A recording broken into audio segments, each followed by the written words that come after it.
New strikes across Tehran tonight as the U.S.-Israeli war on Iran is expanding. You have to take out their families. When you get these terrorists, you have to take out their families.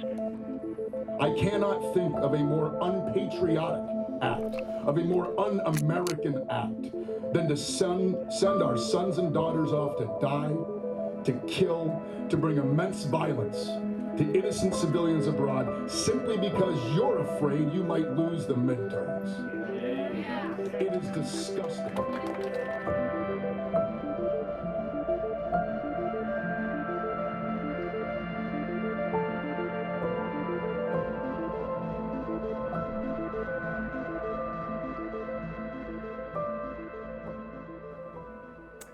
To be quite honest with you, I think it's a gross allocation of military resources, and honestly, it's just not right. I think any military intervention, especially now in the Middle East and with Iran, is just unnecessary. We have international laws in state for a reason, and I believe that what the president has done has resulted in war crimes, and I think there is an argument there for a humanitarian rights issue, especially if there was a girls' school that was destroyed in Iran.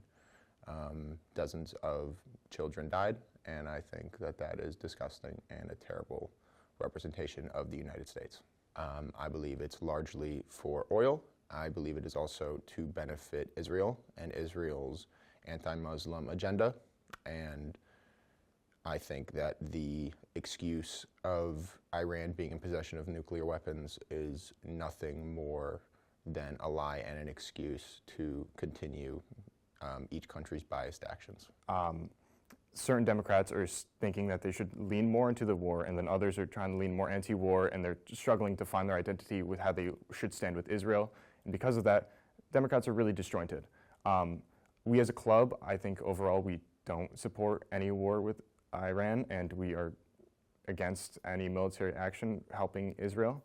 And so we obviously lean more towards with the more leftist Democrats, and I think that's where the Democratic Party should go in general. The Democratic Party lost a lot of votes in 2024 because they decided to vote for Israel and be more for Israel when the entire voter base of the Democratic Party was against that. And I think it's going to come up again. I mean, first thing is transparency. A lot of people come to our meetings and they may not be fully aware of what's going on in the world, and everyone on my board, including myself, has made it very clear that we do not stand with corrupt establishment politics and politicians.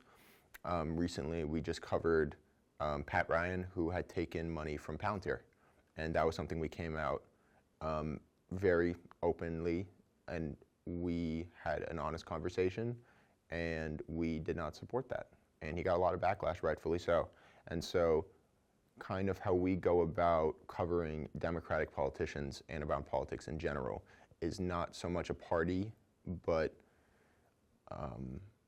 more ideals that many of us live by and want to see in our politicians.